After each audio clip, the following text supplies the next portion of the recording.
ایک نادان پر بھروسہ کرنا یہ مناسب نہیں ہے. کسی سمجھدار انسان کو اپنا باڈی گارڈ بنا کے رکھو. بادشاہ نے ماننے سے انکار کر دیا. اب بندر 24 گھنٹے بادشاہ کے ساتھ رہتا, پہرا دیتا, اب تک کہ بادشاہ جب اپنی خوابگاہ میں اپنے بیڈ روم میں سوتا تو تب بھی یہ جاگ کے بندر پہرا دے رہا ہوتا. مولانا روم فرماتے ایک مرتبہ بادشاہ سو رہا تھا, یہ پہرا دے رہا ہے, تلوار ہاتھ میں لیے ہوئے, بندر کے ایک مکھی بھی مناتے ہوئے بادشاہ کی ناک پر آ کے بیٹھ گئی. بندر تو بندر ہے, اس نے پہلے مکھی کو بھگایا, مکھی بھاگی, پھر بھین بنائی بھی گھومی, پھر دوبارہ آ کے ناک پہ بیٹھی. اس نے پھر ہاتھ سے بھگایا, مکھی پھر اڑی, اڑنے کے بعد پھر بھین بنائی, گھومی پھری, پھر ناک پہ بیٹھی. جب 2-3 بار ہو گیا, بندر کو غصہ آیا کہ کم بخت بار بار آ رہی, تلوار نکالی اور مکھی پر حملہ کر دیا. اب ظاہر ہے مکھی تو مرنا نہ مرنا بات کا میٹر تھا, لیکن نتیجہ کیا ہوا, بادشاہ کا سر ہی قلم. یہ ہوتی ہے نادان کی دوستی. وہی حال ان محبت کرنے والے نادان دوستوں کا ہے. وقت کی قلت ہے, زیادہ تمہید کو میں لمبا نہیں کر سکتا کہ میں اس کی تشریحات اور تفصیل سے بتاؤں. میں نے 2 گروہ کے نام بہت مختصر وقت میں آپ کے سامنے پیش کر دیے کہ ایک گروہ وہ ہے کہ جس نے محبت اتنی کی اتنا مبالغہ کیا کہ گمراہ ہو گئے. ایک وہ ہے کہ جنہوں نے گھٹایا اور نعوذ باللہ مولا علی کی توہین کرنے والا گروہ خارجی اور ناسبی کہلایا. اور محبت پہ جنہوں نے افراط کیا, اضافہ کیا, مبالغے سے کام لیا, وہ شیعہ رافضی کہلایا. ہم اہل سنت و جماعت, ہم اعتدال پر ہیں. ہم صحابہ کا بھی احترام کرتے ہیں, اہل بیت کا بھی احترام کرتے ہیں. ہم صحابہ کی توہین کو بھی جائز نہیں سمجھتے, ہم اہل بیت کی توہین کو بھی جائز نہیں سمجھتے. ہمارے نزدیک ان میں سے کسی کی توہین جائز. لیکن علی کی محبت کی آڑ میں انہوں نے صحابہ سے دشمنی کی, صحابہ کی توہین کی. شیعہ رافضیوں نے یہ طریقہ اپنایا کہ علی کی محبت کا حق تبھی ادا ہوگا جب تک ہم صحابہ کی توہین نہ کرے, گویا ہم نے اہل بیت اور علی کی محبت کا حق ادا نہیں کیا. خارجیوں نے کیا کہ ہم صحابہ سے اتنی محبت کریں گے کہ ہم صحابہ کی محبت میں جب تک علی اور اہل بیت کی توہین نہیں کریں گے, گویا ہم نے صحابی کی محبت کا حق ادا نہیں کیا. حالانکہ یاد رکھیے, ایک جملہ دے رہا ہوں میں کہ محبت اہل بیت رافضیت اور شیعت کا نام نہیں ہے. محبت اہل بیت, بہت سے لوگ کہتے ہیں نا, حضرت امام شافعی نے کہا کہ اگر محبت اہل بیت شیعت کا نام ہے تو میں اعلان کرتا ہوں کہ میں شیعہ ہوں. یہ بھی آدھی بات بتاتے, کیونکہ اس سے پہلے یہ بھی کہا کہ جب میں ابو بکر صدیق کی فضیلت بیان کرتا ہوں تو لوگ مجھے نازبی کہتے. یہ بھی کہا ہے انہوں نے. اور جب میں محبت علی کا ذکر کرتا ہوں تو لوگ مجھے رافضی کہتے ہیں. اگر ابو بکر اور علی کی محبت یہ رافضیت اور نازبیت ہے تو پھر میں اعلان کرتا ہوں کہ ہاں میں مرنے تک نازبی بھی ہوں اور مرنے تک میں رافضی بھی ہوں. ادھوری بات بتاتے ہو. تو امام شافعی نے نہیں کہا کہ میں شیعہ ہوں. اگر تم اس کو شیعہ سمجھتے تو پھر میں شیعہ ہی صحیح. یاد رکھیے, محبت اہل بیت کا نام شیعت نہیں ہے, بلکہ دشمن صحابہ کا نام شیعت ہے. اور صحابہ سے محبت کا نام نازبیت نہیں ہے, بلکہ اہل بیت کے توہین کرنے والوں کا نام نازبی.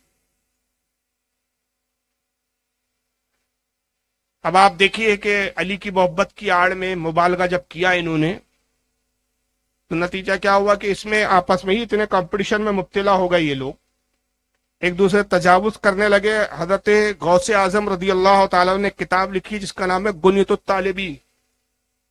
اس میں فرمایا ہے کہ شیعہ میں ہی اہل بیت اور علی کو لے کر آپس میں اتنا اختلاف ہوا کہ 36 فرقوں میں بڑھ گئے. کتنے فرقے ہیں شیعہ میں؟ 36. چند ایک کے آپ نام جانتے ہوں گے, اثنا عشری, یہ مشہور ہے, یہی زیادہ تر پائے جاتے ہیں ہندوستان میں. مگر اس میں اسماعیلی شیعہ بھی ہے, داؤدی شیعہ بھی ہے, کھوجا بھی ہے, بھورے بھی ہے, دنیا بھر کے نام ہے. اور سارے نام گنوائے بھی, ان کے عقیدے بھی بتائے. چلیے یہ ہم تعریف میں مانتے ہیں کہ بھائی اگر کوئی یہ کہتا ہے کہ مولا علی رسول اللہ کے مشابہ تھے شکل و صورت میں, جیسے حضرت امام حسین کے بارے میں آیا کہ حضور کی مشابہت تھی ان میں, حضرت امام حسن رسول اللہ کے مشابہ تھے شکل و صورت میں, علی کو بھی کہہ دیا جاتا مان لیتے. مگر مثال کتنی گھٹیا دی, الغراب بالغراب. ایسے ہی مشابہ تھے جیسے ایک مکھی دوسرے مکھی کے بعد اس میں ہوتی ہے. ایک غراب کہتے کوے کو, معاف کرے, ایک کوا دوسرے کوے کے مشابہ ہوتا ہے، والذباب بالذباب، اور ایک مکھی دوسرے مکھی کے مشابہ ہوتی ہے۔ جیسے دو مکھیاں ایک جیسی دکھتی ہے اور دو کوے ایک جیسے دکھتے ہیں، ویسے علی اور نبی معاذ اللہ اسی طرح ایک جیسے دکھتے تھے، نعوذ باللہ۔ اور پھر آگے لکھتے ہیں جناب، فبعث اللہ جبریل الی علی علیہ السلام فغلط جبریل فی تبلیغ الرسالۃ من علی الی محمد۔ کہتے ہیں کہ حقیقت میں نبوت اور رسالت علی کی طرف بھیجی گئی تھی، مگر جبریل سے غلطی ہو گئی، جبریل کی ملاقات محمد سے ہو گئی، محمد کو علی سمجھ کر وحی دے دی۔ حقیقت میں تو نبی علی کو بنایا گیا تھا، حقیقت میں تو نبی علی تھے، کس سے غلطی ہو گئی؟ فرشتے سے۔ اور فرشتوں میں بھی کس سے؟ جو فرشتوں کا سردار ہے جبریل۔ اور میں نے ابھی ابتدا میں عقیدہ بیان کیا کہ فرشتے معصوم ہوتے، ان کا غلطی کا شائبہ بھی نہیں، مگر یہاں مولا علی کی تعریف میں مبالغہ کرنے کے لیے اتنے حد درجہ بڑھ گئے یہ لوگ کہ نعوذ باللہ من ذالک جبریل کی توہین کر رہے ہیں۔ اور پھر کہتے ہیں کہ قال شاعرہم، یہی وجہ ہے کہ ان کے ایک شاعر نے شعر بھی کہا ہے، غلط الامین عن حیدر فیلعنون صاحب الریشی یعنی جبریل۔ تو شاعر کہتا ہے کہ جبریل سے حیدر کے بارے میں غلطی ہو گئی۔ حیدر کس کا لقب ہے؟ مولا علی کا۔ یا لقب کا استعمال کیا اس نے شعر کے وزن پر کہ حیدر سے علی کے بارے میں جبریل سے، جبریل امین، امین کس کا لقب ہے؟ جبریل کا۔ امین سے، جبریل امین سے حیدر کے بارے میں غلطی ہو گئی۔ یہی وجہ ہے کہ ہم پرو والے، جبریل علیہ السلام کو پرو والوں بھی کہا کیونکہ آپ کے 70,000 پر ہے، ہم پرو والوں پر لعنت بھیجتے ہیں اس وجہ۔ جبریل پر لعنت ہو کہ اس سے یہ غلطی ہو گئی کہ نبوت علی کے لیے تھی، معاذ اللہ اس نے محمد صلی اللہ علیہ وسلم کی طرف پہنچائی۔ اور پھر یہ روایت جو ہے ملا باقر مجلسی نے بھی لکھا ہے اس کو، یہ اہل تشیع فرقوں کا بہت بڑا عالم گزرا ہے۔ ملا باقر مجلسی کی کتاب ہے تذکرۃ الائمہ، باب سوا میں، اور صفحہ نمبر 63 ہے۔ اور اس کو ایک اور شیعوں کا بہت بڑا عالم گزرا جس کا نام ہے علی اصغر البروجوی، اس کی کتاب ہے طرائف المقال، جلد نمبر 2 صفحہ نمبر 232۔ اللہ تعالیٰ قرآن عظیم میں ارشاد فرماتا ہے، ان اللہ لا یستحی ان یضرب مثلا ما بعودۃ فما فوقها، جس کا ترجمہ یہ ہوتا ہے، اللہ فرماتا ہے کہ بے شک اللہ حیا نہیں فرماتا کہ تمہارے سمجھانے کے لیے مثال دے مچھر کی یا اس سے کمتر۔ اصل میں اس کا پس منظر کیا ہے کہ اللہ تعالیٰ مسلمانوں کو سمجھانے کے لیے مثالیں بیان فرماتا ہے قرآن میں۔ کئی مکھی کی مثال آئی ہے، کئی مچھر کی مثال آئی ہے، کئی چوٹی کی مثال آئی ہے، سورہ نمل میں چوٹی کا واقعہ ہے، کئی پہاڑ پر ریت کی مثالیں آئی ہے۔ تو مشرکین جو ہے وہ اعتراض کرتے تھے رسول اللہ پر کہ محمد تم کہتے ہو تمہارا رب بڑا عظیم ہے تو اس کا کلام بھی بڑا عظیم ہونا چاہیے، یہ کیا چھوٹے چھوٹے کیڑے مکوڑے کی بات کرتا ہے تمہارا رب؟ اس کے جواب میں یہ آیت کریمہ نازل ہوئی کہ محبوب ان سے کہہ دیجئے کہ اللہ کو اللہ حیا نہیں فرماتا، یہ تو تمہارے فہم کے اعتبار سے، تمہاری عقل کے اعتبار سے ان چیزوں کی مثالیں دی جاتی، یہ نہیں کہ اللہ اس طرح کلام کرتا ہے تو معاذ اللہ اس کی عظمت میں کوئی کمی آ جائے۔ وہ تو کلاموں کا خود قادر ہے، زبانوں کا وہ خود خالق ہے، وہ اس سے بڑھ کر ایسی زبان تم سے بیان کر سکتا ہے جو تمہارے عقلوں میں بھی نہ آئے، یہ تمہارے فہم کے حساب سے ہم سمجھاتے ہیں۔ تو یہ قرآن نے کیا کہا کہ اللہ حیا نہیں فرماتا کہ تمہارے سمجھانے کے لیے کسی بھی چیز کی مثال فرمائے، چاہے مچھر ہو یا مچھر سے بڑھ کر ہو۔ مچھر چونکہ ایک چھوٹا سا کیڑا ہے، یا تو مچھر یا اس سے بڑھ کر کسی چیز کی۔ اب آئیے ابھی جعفر تو سمجھ لیجئے اس سے مراد ہے حضرت امام باقر، جعفر کے والد، یعنی جعفر کے والد کون؟ امام باقر۔ اور جہاں ابو عبداللہ کے باپ عبداللہ حضرت امام جعفر کے بیٹے کا نام ہے، تو جہاں ابو عبداللہ ہے تو سمجھ جائیے کہ اس سے مراد امام جعفر صادق۔ تو یہ روایت کس کے کھاتے میں ڈالی گئی؟ معاذ اللہ ہم یقین کے ساتھ کہتے ہیں کہ امام جعفر صادق کا ایسی روایت بیان کرنے سے دامن پاک ہے، وہ اس سے مبرر جو ہے بلند تر ہے کہ وہ ایسی بکواس کرے، لیکن امام جعفر کے کھاتے میں ڈالی۔ کہتے ہیں کہ ابو عبداللہ سے روایت ہے کہ حضرت ابو عبداللہ یعنی امام جعفر کہتے ہیں کہ ان ھذا مسئلہ ضربہ اللہ للامیر المؤمنین علی ابن ابی طالب علیہ السلام، کہتے ہیں کہ اللہ تعالیٰ نے جو اس میں مچھر کی مثال دی ہے، اس سے مراد مولا علی امر المومنین علی ابن ابی طالب علیہ السلام ہے۔ علی کون ہے؟ مچھر ہے۔ یہاں مچھر سے مراد علی ابن ابی طالب ہے۔ اور پھر جو قرآن میں فرمایا وما فوقہا، اور اس سے بڑھ کر ہم مثال بیان کریں تو اس سے مراد کون ہے؟ رسول اللہ صلی اللہ علیہ وسلم۔ مچھر سے بڑھ کر جو ہے وہ رسول ہے، اور جو مچھر ہے وہ علی ہے، معاذ اللہ۔ تو یہاں مولا علی چلنے گئے تھے تو وہ تعریف کرنے، یہ بتانے گئے تھے کہ دیکھیے صاحب علی کا قرآن میں ذکر آیا ہے، علی کی مثال اللہ نے بیان کی، لیکن یہ بھول گئے کہ نعوذ باللہ یہ مشرکین کو جواب دیا گیا تھا، مشرکین کا اس پر اعتراض تھا، اور نعوذ باللہ مولا علی کو مچھر بتا دیا۔ اور اس سے بڑھ کر پھر ایک اور توہین کی ایک تیسری کتاب دیکھتے چلے آپ۔ آئیے، یہ الاختصاص کتاب ہے ان کی، یہ سب مستند کتابیں ان کے یہاں کی۔ اس کے لکھنے والا محمد بن نعمان، یعنی 1000 سال پہلے آج سے ان کا موت ہوئی ہے۔ اہل تشیع کے مستند عالم مانے جاتے شیخ مفید محمد بن نعمان، ان کی کتاب ہے الاختصاص، صفحہ نمبر 304۔ آئیے یہ جناب کیا لکھتے ہیں۔ ان جابر بن یزید، یہ سب شیعوں کے راوی ہے، یہ ہمارے راوی نہیں ہے، اہل سنت کے نہیں۔ جابر بن یزید کی روایت کرتا ہے ان ابی جعفر علیہ السلام۔ کون ہے یہ ابی جعفر؟ بھول گئے بھائی؟ امام باقر، میں نے ابھی بتایا تھا کہ ابو عبداللہ آئے تو مراد کیا ہوں گی وہاں؟ امام جعفر صادق، اور ابی جعفر ابو جعفر آئی تو مطلب امام باقر۔ امام باقر کون ہے جانتے؟ امام جعفر کون ہے جانتے؟ آپ تھوڑا سا تعارف بتا دوں۔ امام جعفر کے والد امام باقر، اور امام باقر کے والد امام زین العابدین، اور امام زین العابدین کے والد امام حسین، امام حسین کے والد مولا کائنات علی مرتضی۔ یہ سب اہل بیت کے خاتے میں اس طرح کی روایتیں ڈال رہے تم پر۔ کہتے ہیں کہ حضرت امام باقر سے روایت ہے کہ امام باقر سے یہ روایت آتی ہے کہ قالا یا جابرو الکا حمار یسیر بکا فیبلغ بکا من المشرق الی المغرب الی یوم واحد۔ راوی جابر بن یزید کہتا ہے کہ امام باقر نے مجھ سے ایک مرتبہ کہا، مجھ سے سوال کیا، کہا کہ اے جابر یہ بتاؤ کیا تمہارے پاس ایسا کوئی گدھا ہے جو ایک ہی دن میں مشرق سے مغرب تک سفر کر لے؟ ایک دن میں تمہیں مشرق سے مغرب تک پہنچا دے، کوئی ایسا گدھا ہے؟ اس زمانے میں سواری کے کیا سادھن تھے؟ گدھے کو سواری کے طور پر استعمال کرتے تھے، گھوڑے استعمال ہوتے تھے، اونٹ استعمال ہوتے تھے، تو گدھوں پر بھی سواری کی جاتی تھی۔ اور گدھا ان تمام سواریوں میں سب سے سست رفتار ہوتا تھا، سب سے دھیرے چلنے والا گدھا۔ اس سے بھی تھوڑا تیز اگر چلے تو پھر کون سا جانور تھا؟ اونٹ۔ پھر اونٹ سے تھوڑا اور تیز چلے تو پھر کھچر سے زیادہ اور سب سے زیادہ تیز چلنے والی سواری گھوڑا۔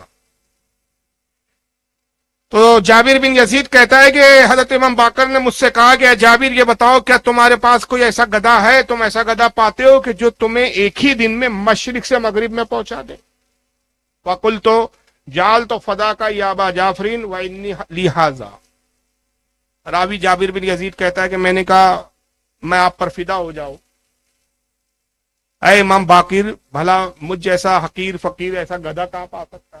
میرے پاس ایسی سواری کہاں ہو سکتی ہے جو مشرق میں مغرب تک پہنچا دو؟ فقال ابو جعفر علیہ السلام، تو جواب میں حضرت امام باقر نے کہا، ابو جعفر نے کہا، ذاکا امر المؤمنین، کا وہ گدھا جو مشرق سے مغرب میں پہنچا دے وہ امر المؤمنین علی ہے۔ کون ہے وہ گدھا؟ بتائیے، یہ بتانا یہ چاہ رہے ہیں کہ علی کی ولایت کا یہ عالم تھا کہ پلک جھپکنے میں ایک دن کے اندر مشرق سے مغرب پہنچا دے، لیکن یہ بتانے کے لیے دلیل اور مثال کیا گھٹیا دی ہے کہ مولا علی کو گدھا بتا رہا ہے۔ تو یہ مبالغہ کیا انہوں نے، اتنے بڑھ گئے یہ محبت کی آڑ میں کہ نعوذ باللہ محبت کرنے کے چکر میں کیا کیا، توہین کر بیٹھے، اور بھول گئے کہ ہم دعویٰ تو محبت کا کرتے ہیں لیکن اس میں توہین ہو رہی ہے۔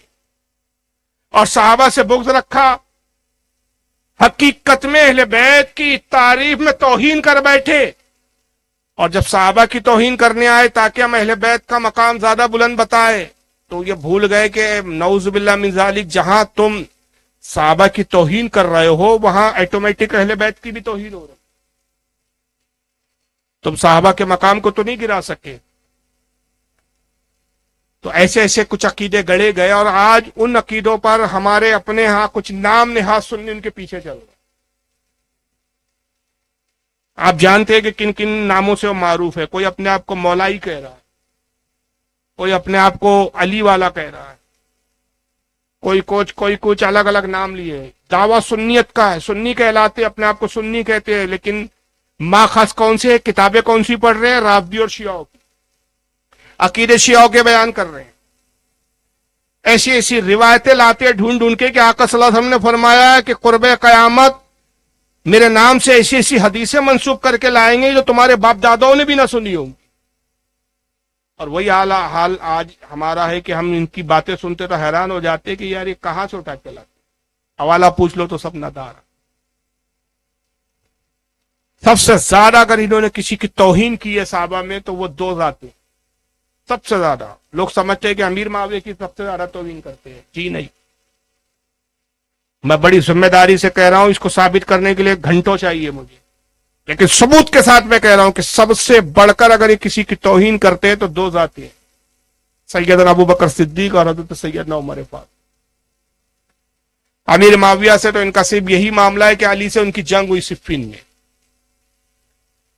لیکن نعوذ باللہ جو ہمارے ہاں سب سے عظیم ترین صحابی ہے, جن کا مقام تمام صحابہ میں انبیاء کے بعد سب سے بلند ترین مانتے ہیں ہم, 1400 سال سے جس پر اتفاق چل رہا ہے, یہ ان کو نعوذ باللہ مسلمان بھی نہیں مانتے. ان کی کتابوں میں بھرا پڑا ہے کہ یہ دونوں معاذ اللہ نعوذ باللہ 100 بار کروڑ بار معاذ اللہ کہ یہ پکے منافق تھے بولتے. اہل بیت سے ان کو بغض و حسد تھا, اور اس کے لیے پھر کچھ کہانیاں گڑی انہوں نے. شیعوں کا ایک راوی آتا ہے جس کا نام ہے سلیم بن قیس. یہ پہلا شخص ہے جس نے جھوٹی داستان گڑی حضرت سیدنا ابو بکر صدیق کو بدنام کرنے کے لیے, اور آج اسی داستان کی بنیاد پر شیعوں نے پورا اس کو عقیدے کا حصہ بنا رکھا ہے, پورا فرقے کی بنیاد پہ قرار دے دیا ہے. وہ کیا کہ ابو بکر نے سب سے پہلا کام یہ کیا ہے کہ جیسے رسول اللہ کا انتقال ہو گیا, علی خلافت کے حقدار تھے, علی سے خلافت کو چھین لیا. جبران ابو بکر نے خلافت چھینی, اور پھر اسی پر اکتفا نہیں کیا, اسی پر نہیں خاموش ہو گئے کہ بس علی کا حق تھا وہ علی کو نہ دیا. کہتے دوسرا کام یہ کیا کہ سیدہ فاطمہ کا ایک باغ تھا جو رسول نے ان کو وقف کر دیا تھا, جس کا نام ہے باغ فدق, وہ باغ کھا گئے. تیسرا الزام لگاتے ہیں کہ نعوذ باللہ من ذالک سیدہ فاطمہ کو بھی قتل کروایا, اور اس کے لیے ایک باضابطہ پوری داستان بنائی گئی. ان کا پہلا شخص جو اس بات کو لکھ رہا ہے سلیم بن قیس, جھوٹا راوی جس نے جھوٹ کو گڑا, اور آج تک اس شیعوں کو پھر وہ اسی کی روایتوں کو لے کر چل رہے ہیں. پھر کئی کتابیں لکھی گئی جس میں قیس بن سلیم کے نام, سلیم بن قیس کی وہ روایت کو نقل کرتے گئے. ناسخ التواریخ کتابیں ان کے یہاں, اس میں لکھا ہے. احتجاج تبریسی اس کے اندر لکھا ہے. ملا باقر مجلسی کی حق الیقین اس کے اندر اس داستان کو لکھا ہے. کئی ایسی کتابیں ہیں جس میں داستان گڑی گئی, اور وہ داستان آپ سنیں گے تو آپ کی عقل گواہی دیں گے. جس کے دل میں ذرہ برابر بھی شعور ہے, جس کو اللہ تعالیٰ نے ذرہ برابر بھی عقل دی ہے, اور جو صحابہ کے مقام کو جانتا ہے, جو دین کی اہمیت کو سمجھتا ہے, وہ سن کر ہی سمجھ سکتا ہے کہ سوائے لنترانی اور بکواسات کے کچھ بھی نہیں. کہتے ہیں کہ اس کے بعد یہ ہوا کہ جب خلیفہ بنے سیدنا ابو بکر صدیق, تو دوسرا کام کیا کیا انہوں نے, قرآن کو تبدیل کر دیا, اور قرآن میں وہ آیتیں جو اہل بیت کی فضیلت میں آئی تھی وہ ساری آیتوں کو نکال دیا. اصول الکافین کے یہاں کی ایک مستند کتاب مانی جاتی ہے, جو حدیث کے فن حدیث میں یہ بعد قرآن پہلے نمبر کی کتاب مانی جاتی ہے. اس وقت میرے ٹیبل پہ رکھی ہوئی ہے, دیکھ لیجئے. یہ اس کا دوسرا حصہ ہے, فروع کافی. فروع کافی 8 جلدوں میں آتی ہے کتاب, اور اس کی جو ابتدائی 2 جلدیں ہیں یا غالباً 4 جلدیں ہیں وہ اصول الکافی کے نام سے آتی ہے. لکھنے والا کون ہے اس کا, محمد بن یعقوب قلینی. ہمارے ہاں حدیث میں سب سے پہلے نمبر پہ کتاب کون سی مانی جاتی ہے, صحیح بخاری. ان کے یہاں یہ مانی جاتی ہے اصول کافی، اور اس میں باضابطہ باب گڑا گیا کہ قرآن میں آیتیں ایسی تھی، ابو بکر نے بدل کے یوں کر دیا۔ مثلا میں 2-4 مثالیں دے رہا ہوں۔ یہ کہتا ہے کم بخت کہ صاحب قرآن میں یوں تھا اہدینا الصراط العلی، اے اللہ میں علی کے راستے پر چلا، ابو بکر نے علی ہٹا کے مستقیم کر دیا، اور آیت اب یوں بنا دیا اہدینا الصراط المستقیم۔ کا آیت یوں تھی کہ علم والوں سے پوچھو، اب آیت یہ ہے، کیا آیت ہے یار؟ وہ حافظ بہت سارے آپ کے پاس بیٹھے ہیں، فَاسْأَلُوا أَهْلَ الذِّكْرِ، اب آیت یہ ہے اس وقت جو قرآن میں موجود ہے، آپ جائیں گے تو اس طرح فَاسْأَلُوا أَهْلَ الذِّكْرِ إِن كُنتُمْ لَا تَعْلَمُونَ، علم والوں سے پوچھو اگر تمہیں علم نہ ہو۔ تو کہا ابو بکر نے اس میں تحریف کی، آیت یوں تھی فَاسْأَلُوا عَلِيٍّ إِن كُنتُمْ لَا تَعْلَمُونَ، علی سے پوچھو اگر تم کو علم نہ ہو۔ تو ابو بکر نے علی کو ہٹا دیا، وہاں اہل ذکر کر دیا۔ ایسی بے شمار آیتوں کے بارے میں انہوں نے لکھا کہ قرآن کا اتنا فیصد نکال لیا۔ کہتے سورہ ولایت ایک بڑی سورت تھی، پوری کی پوری سورت ابو بکر نے نکالی، اور اس کے بعد پھر وہ علی اصل قرآن لکھا، علی نے 2 مہینے 1.5 مہینے میں ایک قرآن لکھا، پھر لے کر آیا ابو بکر کے پاس اور کہا کہ یہ اوریجنل اصل قرآن ہے جو میں لے کر آیا ہوں، اس کو مسلمانوں میں رائج کرو۔ تو انہوں نے کہا تمہارا قرآن لے جاؤ، ہمارے پاس ہمارا قرآن میں ہے، ہم اسی ہمارے لیے یہی کافی۔ مولا علی کو جلال آ گیا، غصہ آیا، اور غصے اور جلال میں آپ نے فرمایا کہ دیکھ لو یہ قرآن میں نے بڑی محنت اور جستجو سے لکھا، یہ قرآن میں نے ویسے ہی تحریر کیا جیسے رسول اللہ پر نازل ہوا تھا، تم نے قرآن کو تبدیل کر دیا، قرآن کو بدل دیا، آخری بار اس اصل قرآن کی زیارت کر لو، اب امت قیامت تک اس قرآن کو دیکھ نہ سکیں گی۔ اور پھر وہ قرآن لے کر آئے، معاذ اللہ نعوذ باللہ ان کی کتابیں کہتی ہے امام حسن کو دیا اور وصیت کی کہ قرآن کسی کو نہ دکھانا نہ دینا سوائے اس کے کہ اپنے وصی اور اپنے جانشین کے۔ پھر امام حسن کا انتقال ہوا، یہی وصیت کر کے انہوں نے امام حسین کو دے دیا، امام حسین نے وہی قرآن پھر اپنے بیٹے امام زین العابدین کو دے دیا، امام زین العابدین نے وہ قرآن امام باقر اپنے بیٹے کو دیا، امام باقر نے حضرت امام جعفر کو دیا، امام جعفر نے اپنے بیٹے حضرت موسیٰ کاظم کو دیا، حضرت موسیٰ کاظم نے اپنے بیٹے حضرت علی رضا کو دیا، حضرت علی رضا نے وہی قرآن اپنے بیٹے حضرت امام تقی کو دیا، امام تقی نے حضرت امام نقی کو دیا، امام نقی نے امام حسن عسکری کو دیا، امام حسن عسکری نے امام مہدی کو دیا، امام مہدی لے کر وہ اوریجنل قرآن غار میں جا کر چھپ گئے، اب قیامت کے دن اوریجنل لے کر آئیں۔ آپ کے ہمارے پاس جو قرآن ہے وہ کون سا ہے؟ ڈپلیکیٹ۔ 1400 سال سے امت ڈپلیکیٹ قرآن پڑھ رہی ہے۔ اندازہ لگائیے کہ اسلام کو کتنا ڈیمیج کیا ہے، کتنا بدنام کیا، کہ کم از کم توریت میں تحریف ہوئی، اس بات کی گواہی قرآن دیتا ہے۔ انجیل میں تحریف ہوئی، تحریف مطلب ان آیتوں کو، ان چیزوں کو نکالا، بدلا۔ ان کے گرو گھنٹالوں نے، عیسائیوں کے گروؤں نے اپنی کتابوں میں تحریف کی، اس کی گواہی قرآن دیتا ہے۔ قرآن بتاتا ہے کہ یہ کیا کیا انہوں نے بدل دیا، لیکن وہ نبی کے انتقال کے ترنت بعد نہیں بدلا گیا، اس کو بدلنے کے لیے بھی صدیاں لگی ان کو، تھوڑا تھوڑا آہستہ کرتے ہوئے صدیوں میں گئے، انہوں نے نکالا اور بدلا ہے۔ مگر افسوس ان کی بد عقلی پر کہ جو تمام نبیوں کا تاجدار بن کے آیا اور جس پر سب سے عظیم کتاب اتاری گئی، وہ نبی کے انتقال کے 1 سال تک بھی اوریجنل نہ رہ سکی، ڈپلیکیٹ ہو گئی، اور ایسی ڈپلیکیٹ ہوئی کہ قیامت تک اب وہ کتاب، اصل کتاب امت کو ملیں گی نہیں، دیکھنے کو ملیں گی نہیں، نظر نہیں آئیں گی۔ صرف کب آئیں گی؟ وہ صدیاں گزر گئی، 1400 سال تو اب گزر گئے، اور اللہ جانے امام مہدی کے نازل و نزول تک کتنا عرصہ لگے گا، ان کے تشریف آنے میں کتنا وقت لگے گا۔ اگر یہ سمجھ لو کہ اگر مان لیجئے 600 سال بعد آنا ہے تو 2000 سال تک تو قرآن اوریجنل رہا نہیں۔ اب وہ امام مہدی لائیں گے تو کتنے سال مسلمانوں کی حکومت رہیں گی، اسلام رہیں گا؟ 40 سال۔ صرف 40 سال کے لیے قرآن آیا تھا۔ کتنا بڑا مسخرہ پانا ہے۔ لیکن رافضی چوچو کا مربع ہے، یہ فرقہ چوچو کا مربع ہے، بھول جاتا ہے کہ ایک طرف ہم کچھ اور عقیدہ بتاتے ہیں، دوسری طرف ہم اور عقیدہ بتاتے ہیں۔ نتیجہ کیا ہوا صاحب کہ ابھی حال ہی میں پاکستان کا ایک شیعہ مولوی اٹھا، اور اس نے اپنی اس عقیدے کو مضبوط ثابت کرنے کے لیے کہ بھائی ہمارا جو عقیدہ ہے یہ صحیح ہے، اس کو صحیح ثابت کرنے کے لیے اس نے کیا کیا؟ ایک بیان دیا، مگر بھول گیا کہ اس بیان میں ہمارے کتنے عقیدے کا گلا خود اپنے ہاتھوں سے اِنَّا نَحْنُ نَزَّلْنَا الذِّكْرَ وَإِنَّا لَهُ لَحَافِظُونَ۔ تمام 1400 سال سے مفسرین، صحابہ سے لے کر آج تک کے مفسرین کا اس پر اجماع ہے کہ ذکر سے مراد یہاں قرآن عظیم ہے۔